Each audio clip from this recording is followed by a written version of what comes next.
welcome to Dark Fade Tarot. You are joining me on the end of a warm autumnal day in Brussels.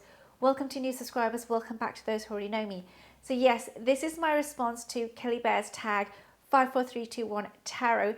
Thank you, Kelly Bear, for your prompts and for the tag. It was great fun doing this, great fun for watching everybody else's VRs as well. Thank you to Jess from Jess Reads Cards, who initially tagged me a couple of weeks ago. Thank you so much, I really enjoyed your video. And thank you also to Phyllis and Raska for also tagging me in their videos. I'll be linking everyone below. And without further ado, here are my replies to this tag. I will see you all soon. Okay, so the very first deck I'm going to show you is the Alchemical Tarot of Marseille by Robert M. Plass. This is an independent deck that I picked up for about 50 euros from a boutique here. And I absolutely love this deck because of the way that Robert M. Plass has done the renditions of the Marseille miners. That is because they have this slight bit of illustrations to them, so you basically are not left with just the pips on their own, the suits on their own. There is a slight hint of what we need to see when we look at the card. I really love the illustrations. I love the parchment style effect of this deck. I think that a lot of thought was put into the illustrations, and I also really like the passages that we get on the card here, the little sayings on the side, as well as the placement of the astrological signs. Here we have for death, it says, dissolution is not death, it is only the separation of things which were combined and then undergo dissolution, not to perish, but to be made new. So very, very well done. I really like the symbology in here. Here we have, of course, the air sign for the swords. I just think that Robert M. Plass, the colorings also that are used, these softer hues compared to, I mean, it's bold and vibrant, but there's a softness to it. I don't know how else to describe it. To the cards. I also find that the lines are very, very clean. In Marseille decks, I find them a little bit too blurry for myself. And this I find much easier to read. I particularly love this Nine of Swords.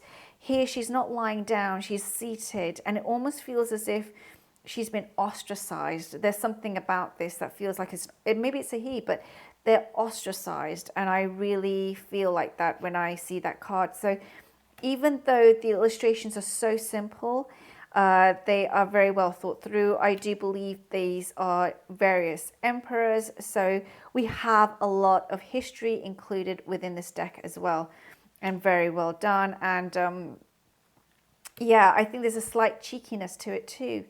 So yes, this is the Alchemical Tarot de Marseille, Tarot of Marseille, sorry, by Robert M. Plass. The next deck that I'm going to show you is one that I picked up this summer. And of course, it is the Sawyer Redux edition 1909 RWS Tarot by Jamie Sawyer. I don't know if there are still copies available. I do believe that it was only one set of production done. I bought this from her website, but I think it's also now on Etsy. These are the backs. And the reason why I fell in love with this deck is because I really like RWSs, which are, I mean, first of all, it's borderless. I don't have an RWS borderless, but I really like the Mandela effect and the astrological associations in there. I find that very cute. I am an astrologer, and I don't really use the cards for astrology. Of course, I just read charts, but I like this as a collector's piece. I really love how the watercolors have been done. I like how the lines are so clean. I love the colors that are used. They're not so brassy, or I don't know how else to put it. I just feel like I'm in a storybook painting, and I love that. It makes reading the cards so beautiful, so easy. I like the fact that I see so much emotion on each of these cards. And yeah, Jamie Sawyer has done a fantastic job. I don't know if it's still available, but you know, maybe go and check her website to see if it is. And if you are somebody that likes the RWS, I find that the Rider-Waite-Smith is a foundational deck for me, along with the Tarot de Marseille and of course the Thoth. These are foundational decks. Without knowing these decks, I could not be a tarot reader. The Rider-Waite-Smith and the Thoth are my preferred systems. The Tarot de Marseille is something that I'm still getting to know. I think there's a lot in the Marseille than it's just, you know, a pip with like 4 swords or something. It's just, there's so much in there.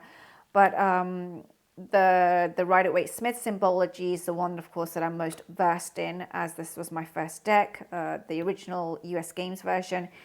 And so it's really nice to have now another rendition in my collection.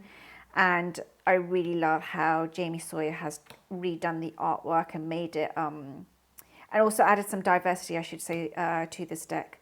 But yeah, it's a great rendition of the Rider-Waite Smith, and I particularly like this High Priestess.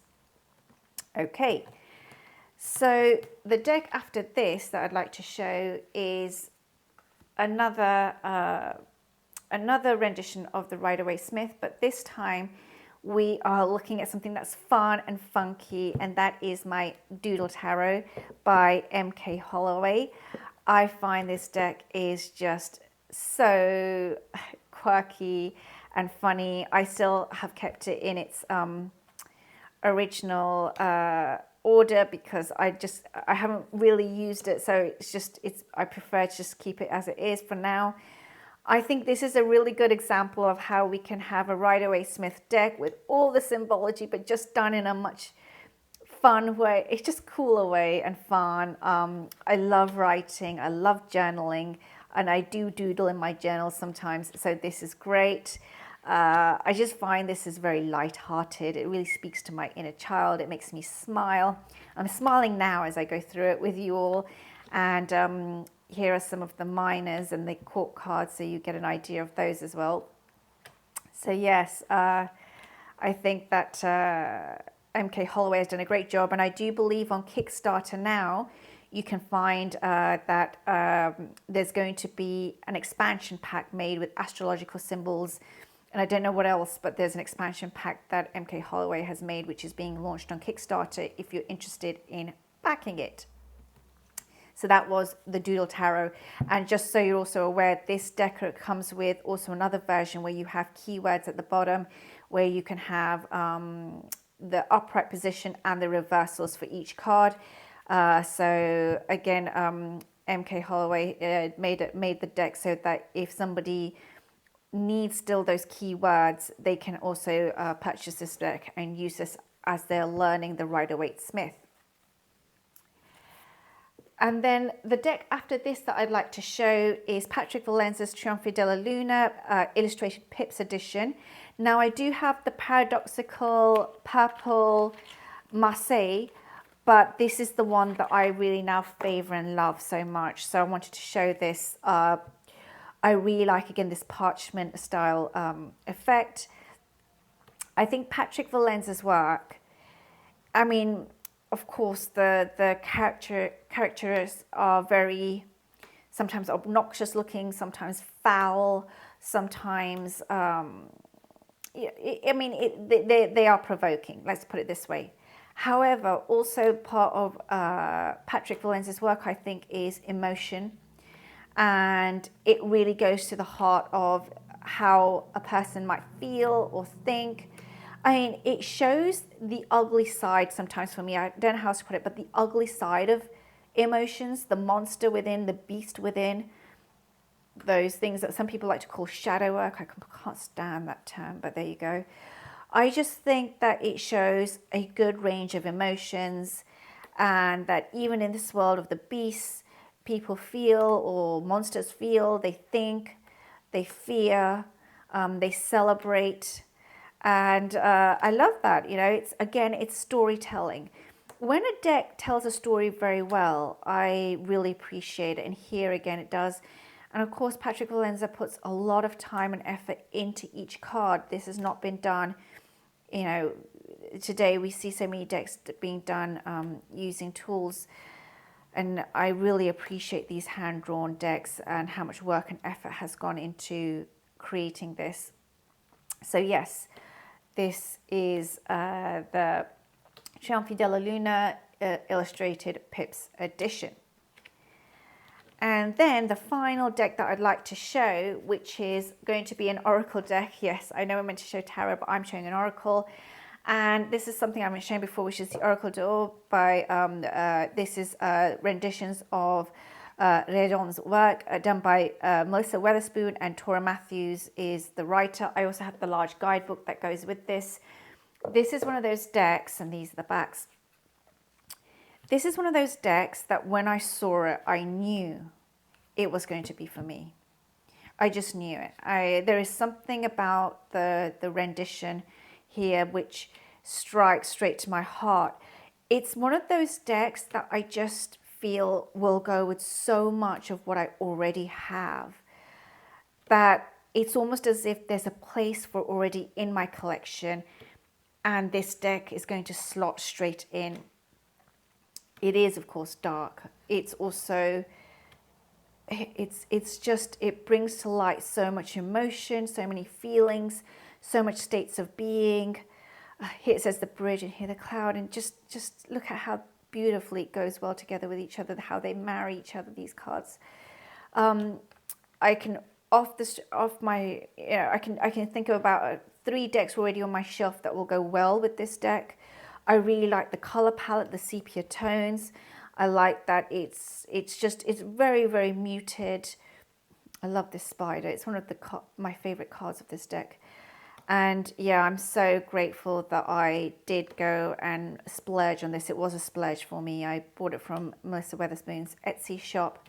But yes, well worth it for me. I really feel a deck is worth it when I know I'm going to use it with a lot. And the production quality of this deck is just beautiful. It's that soft laminate feeling, soft matte feeling, exquisitely done. Do I wish they were gilded? Maybe, but maybe not. I think they're just beautiful, absolutely beautiful. Okay, so that was the Oracle d'Or. So the very first book that I want to show is Robert M. Plass's The Tarot History and Divination. Now, this is available from Amazon. There's also a much more extensive book that Robert M. Plass has done, which I don't have, which I think is also worth getting. The reason why I like this book, and I wanted to point it out, is that one of the things that I picked up when reading this, and I read this about 3 years ago, but I still like it, and I wanted to recommend it, was I really like the renditions about how the Trionfi, the Trumps were born, the history going from Grounded Tilia to onwards into the incorporation of the Tree of Life and so forth with the Golden Dawn, the Christian Kabbalah he has here. So I really, and here we have the Golden Dawn. So I really appreciate this book for that. I also like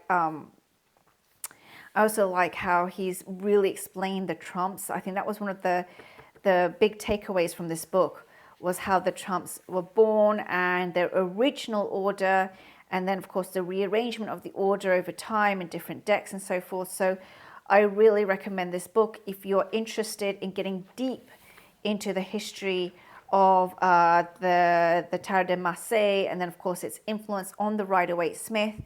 And here I have some things on Neoplatonists. I'm also researching this through other authors as well, by the way, the Neoplatonic influence on our decks, the Tarot de Marseille, and of course then decks after, but on tarot, sorry, overall. But I'm seeing it, I'm also researching it currently actually from a magical perspective, which is quite interesting. So yeah, I just wanted to recommend this book. My background is political philosophy, so it's interesting to read someone who does research from more of a theological aspect. And this is one of the books that I'm reading, not the only one. I am reading quite a few because these are secondary sources, so I do need to read quite a few in order to get a clear picture. Another book, which is historical, that I'm quickly going to recommend is Mystical Origins of the Tarot by Paul Huson. This is a book that I picked up more recently. I really like how Paul Huson gives us a rendition of the playing cards, the evolution of those symbols, going from, of course, hearts to cups, or from blades into swords and so forth. He has leaves as well, we say blades in French. So yes, I really enjoyed this. The other reason why I like this book so much, and again, it's very historical, so it's those who are interested in that aspect. The other reason why I really like this book so much is because for each of the cards, he gives the cartomantic interpretations of them, which I appreciate. So, for example, for Temperance here, what we will have, I just want to make sure this is correct. Yeah, sorry. What we'll have here is Demele, Atilia, Levi, Golden Dawn, Wait, Martha's, so I appreciate that for each of the cards we have a quick rendition of how different interpretations were born, and sometimes the differences are quite interesting. He's done it for the majors, for the courts, and for the minors. So for Seven of Swords here, Martha's would say hope, confidence, desire, attempt, wish. Golden Dawn would say Lord of unstable effort, partial success, yielding when victory is within grasp. That's Seven of Swords. And here Wait would say attempt, wish, hope, confidence, quarreling, a plan that may fail. So you can see here already, how much variation there is. Two of Wands, this is an interesting variation. We'll get Atilia saying chagrin, sadness, melancholy, affliction, displeasure. And then Golden Dawn says it's Lord of Dominion. That's where we get, that's why we have that also on the Thoth. Strength, dominion, harmony, rule, and justice. And then Wait would say between the alternative reasons, there is no marriage possible. So between the alternatives of the Wands, there's nothing that's going to console them. On the one hand, riches, fortune, magnificence. On the other hand, physical suffering, disease, chagrin.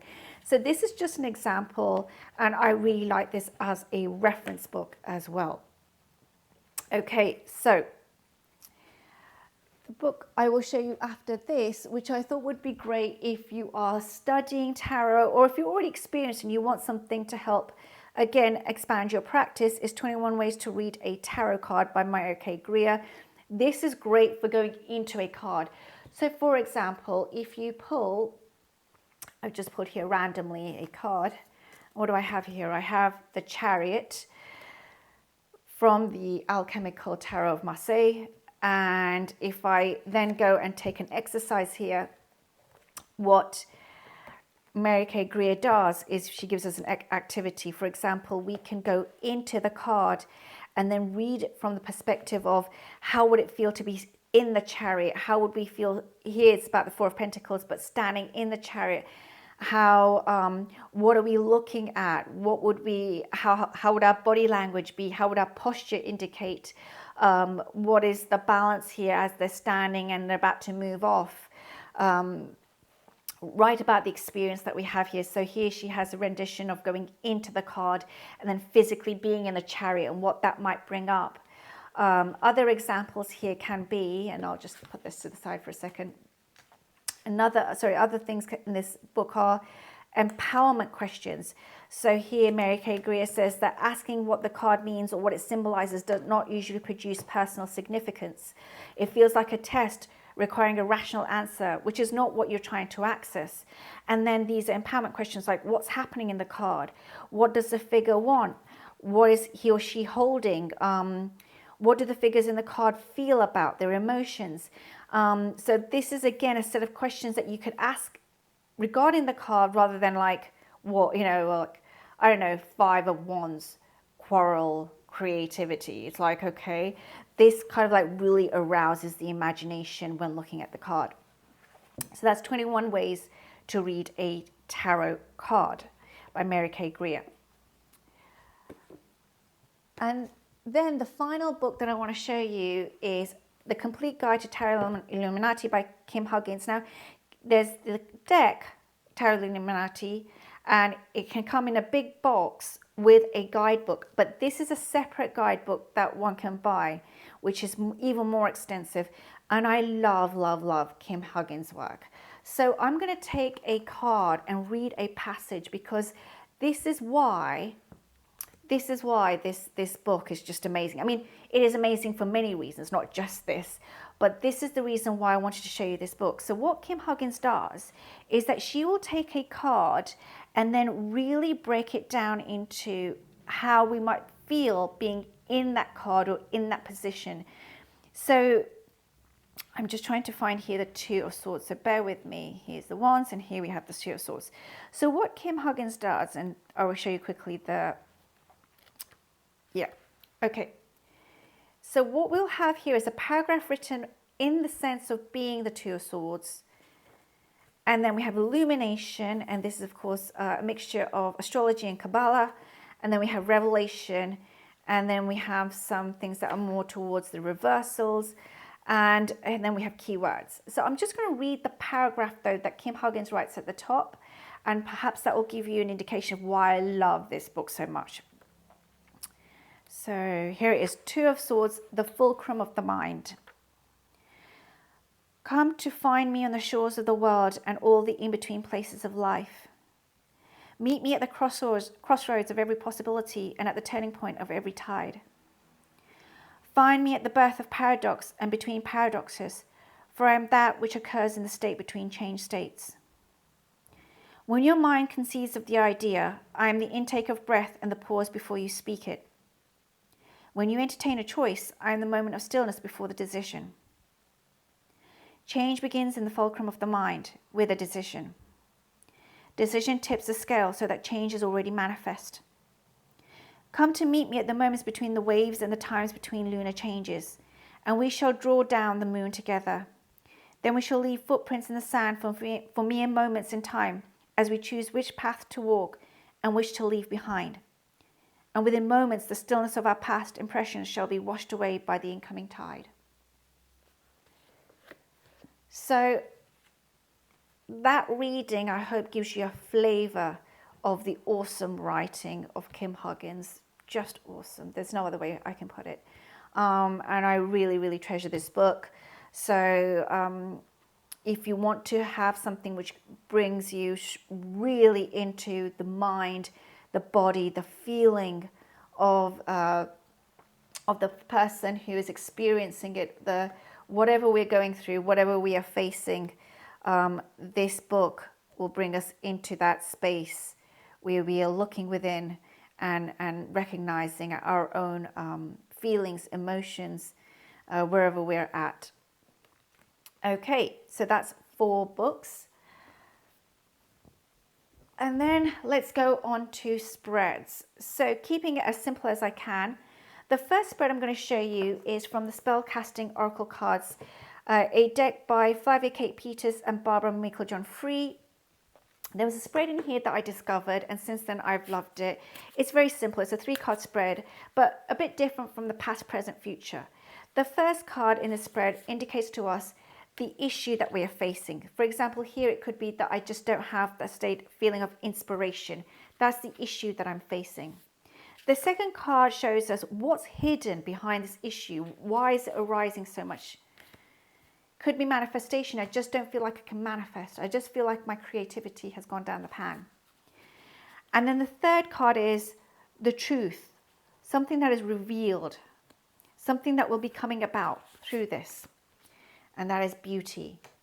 So as I learn to address my inspiration and trust that I can manifest, the beauty of my soul will be shown, and the beauty from within. So that is the issue, what's hidden, and what will come about, the truth revealed. So that's the 3-card spread.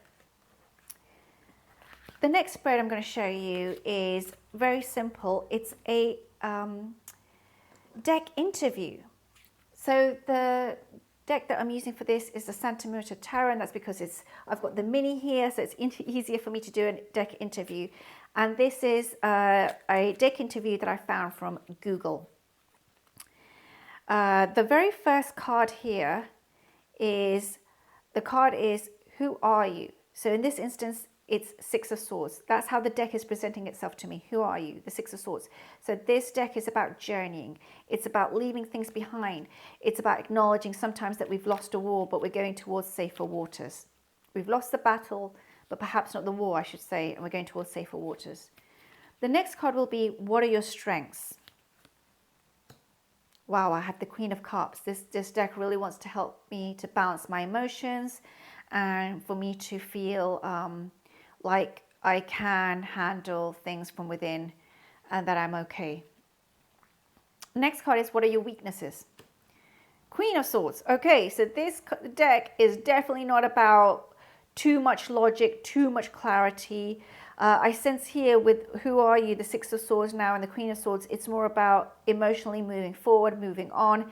It's not about becoming too harsh and too, how can I put it, logical. It wants me to have more of a relationship with me here, which is more to do with my emotions so far. The next card is, how best can we work together? Knight of Pentacles. So perhaps about gathering resources, taking care of things piece by piece, really thinking things through, valuing what I have. And then the last card is treasure. What is the kind of like the added treasure of this deck? Two of Wands. So it's really about planning and preparation. So the story here that I'm getting is that this deck wants to show me that it wants to help me to move forward, leave things behind that are not right for me. It's going to help me balance my emotions, take care of resources, and plan well. It's not too high on the whole decision-making aspect. It's more about planning and preparation, this deck for me. So this is just an example of a deck interview. And then the final spread that I want to show is one that I do every day, of course, and I do it because I pull a card for Insta, and that is one tarot card and one oracle card. And so very simply what I do for the day is I will pull a card, and here I have here the Eight of Wands, and then what I will do is I will pull an oracle card, and for example that could be introspection. So that's interesting that as communication comes through and I'm building fire, basically he's chopping wood, so he's going to be lighting something, something's happening here. This is also asking me to make sure that I'm looking within as well, with this some introspection which comes with this task. So that's an interesting set of cards that I've just pulled out. So that's my last suggestion for a very quick mini spread. Okay. So after this, let's talk about paraphernalia. So a bit of paraphernalia is that I also like to have around me is a candle. There's a candle, example of candle, and something from the woods. I've got here a pine cone. They're always around in my home near my tarot cards. So that's the paraphernalia number one. And number two, something that I've seen on every channel so far, and a lot of the responses to this tag is I too have kind of like it's not so much of a tarot journal, to be quite honest with you, because I don't really journal in here, but it's a ledger of the readings that I do, and I'll just make a note of them. So I'll just write here the card that I've pulled, some writing, and then this is the oracle. I'll also put the decks that I used for that tarot pull for that day. And sometimes I like to do a little bit of doodling. So what have I got here? I've got here, I think there's some doodling in here in this one. Is there? I don't know. Oh yeah, a bit of doodling sometimes, a bit of drawing, keeping it very, very simple. It's not too much. But yeah, it's something that I like to do is just have a note, a record of the tarot cards that I'm pulling. So I hope you enjoyed my responses to those prompts. And so for the last one is a piece of advice or a tip for others, or a card that we want to embody. So I'm going to embody a card whilst giving a tip. And the card that I'm embodying is the Queen of Swords, and that's because I really want to embody that clarity, that sense of justice, but also just going forward, doing what needs to be done, and cutting through any kind of haze in my mind and vagueness in my mind, basically, but also being receptive and open to evolution and change. So the tip and advice that I want to give to others is, if you have an inkling or an interest in the history of the tarot, I would really, really encourage it. I'd say really go out there and find whatever sparks your passion at looking at how tarot has changed and evolved over time, because just the way the Fool is on a journey, tarot is on a journey. And whether we're looking at where magic comes from a few thousand years ago, all the way to the Golden Dawn and the turn of the 20th century, early 20th century, whichever way you're looking at it, there is so much that's happened over millennia. And understanding the political climate, the religious climate, the demos, the will of the people, how much language has changed, how much tradition has changed, beliefs, how we interact in society, how we see each other, the global stage. All of that is such an intricate part of the tarot's journey. And for a system that is 600 years old, that still is surviving, not under an institution, is still embodying, being a very useful tool in terms of reflection, divination, and also today a useful tool for beautiful art that is shared around the world. I think that it's just, if you have any kind of passion or interest in it, I would really encourage it. So that's my tip for anybody who's interested. And then finally, I just want to say again a big thank you to Kelly Bear for such a great tag. I am going to leave the handles below of all the people I'm tagging. It's going to be more than 5.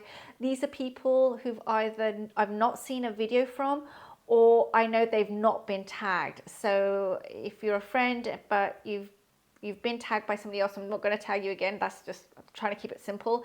I hope I'm making sense. Thank you everybody for watching, and I will see you all soon. Take care now. Bye.